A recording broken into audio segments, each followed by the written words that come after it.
Hi viewers, എല്ലാവർക്കും നമസ്കാരം. Welcome to my channel Vidya's world. First of all ഒരു big thanks ഉണ്ട് എൻ്റെ സബ്സ്ക്രൈബേഴ്സിന് എല്ലാവർക്കും. ഇനിയും സബ്സ്ക്രൈബ് ചെയ്യാത്തവരുണ്ടെങ്കിൽ എന്നെ സപ്പോർട്ട് ചെയ്യുക, സബ്സ്ക്രൈബ് ചെയ്യുക.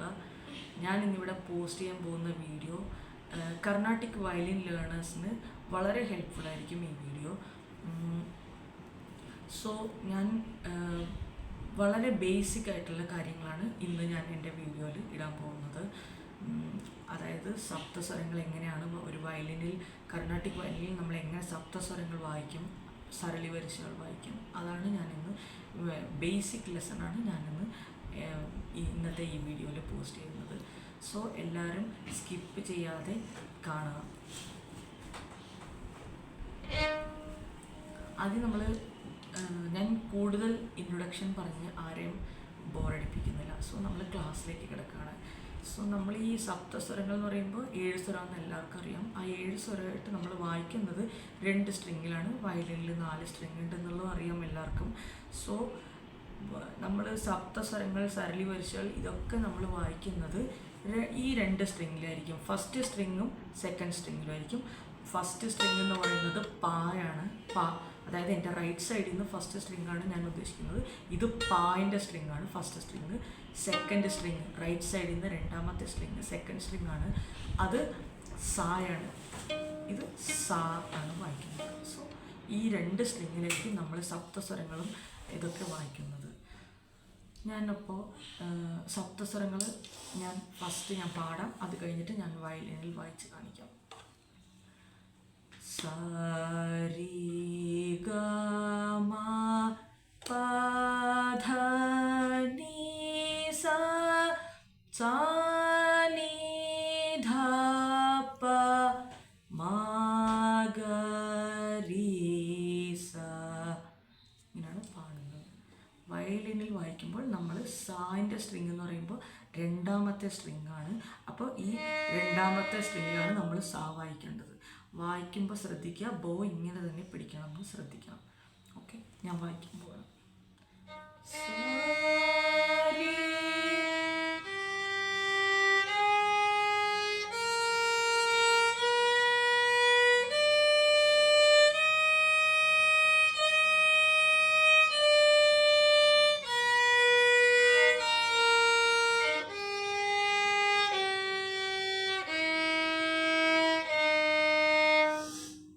ഇതാണ് സപ്തസ്വരങ്ങൾ.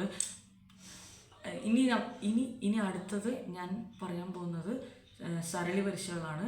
സരളി വരിശകൾ 14 ഉണ്ട്. ആദ്യത്തെ 6 ഞാൻ ഇന്നത്തെ വീഡിയോയിൽ ഞാൻ നിങ്ങൾക്ക് വായിച്ച് കാണിക്കാൻ പോകുന്നത്.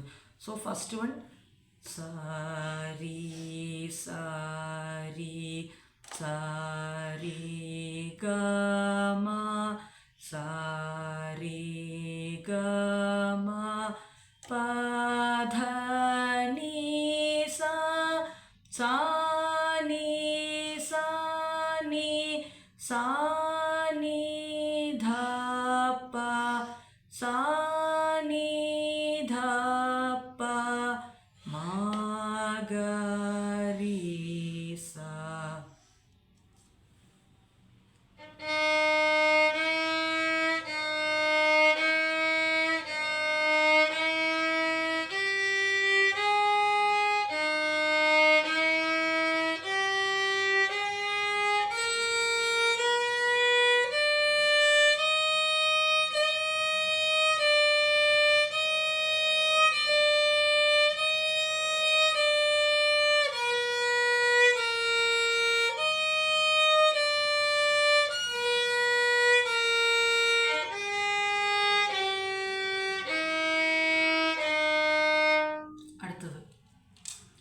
സാരി ഗ സാരി ഗ സാരി സാരി ഗ മ പ ധ നി സ സ നി ധ സ നി ധ സ നി സ നി ധ പ മ ഗ രി സ.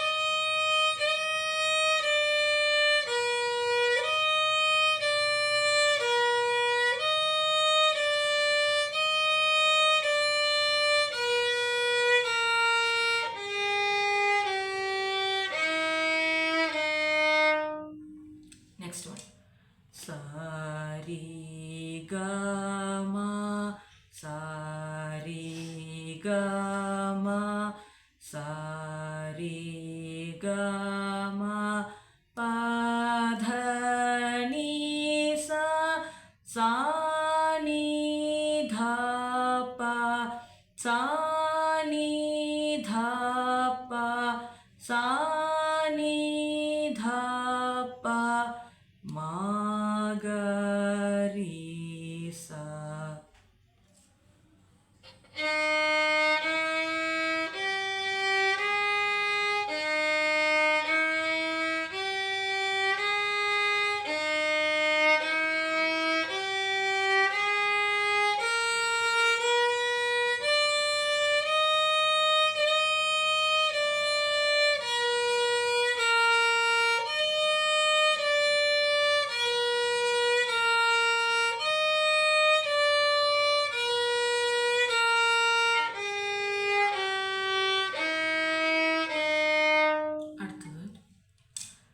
സ രി ഗ മ പ സ രി ഗ മ പ ധ നി സ സാ നി ധ പ മ സാ നി ധ പ മ ഗ രി സ.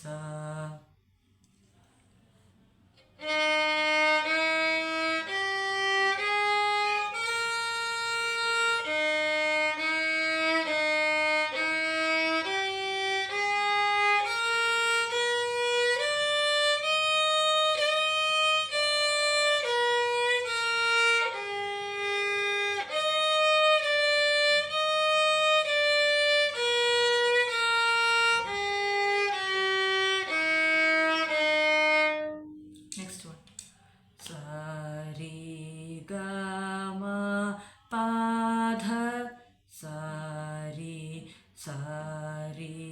ga ma pa dha ni sa sa ni dha pa ma ga sa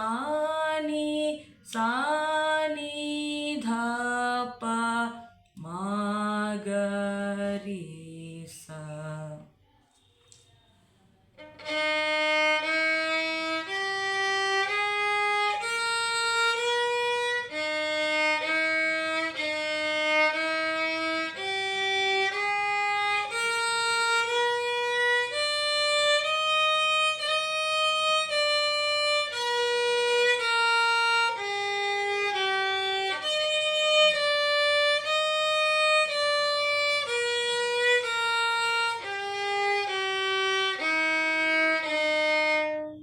Next one.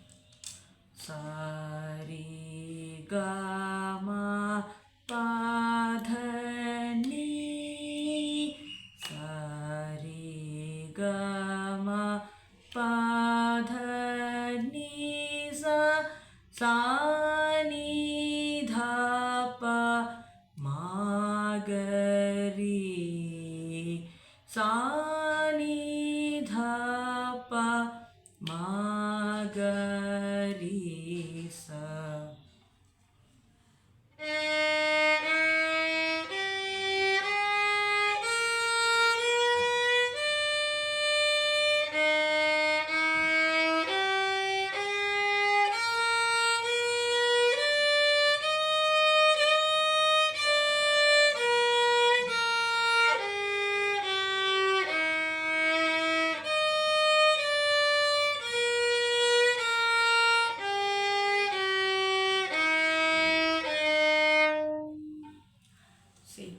ഇപ്പോൾ 6 സരളി വരിശകൾ ഞാൻ വായിച്ചു കഴിഞ്ഞു. അപ്പം നിങ്ങൾ ഇതിനകത്ത് ശ്രദ്ധിക്കേണ്ട കാര്യം ഈ ഗായും മായും ഗ്യാപ്പ് വിടാതെ തന്നെ നിൽക്കണം.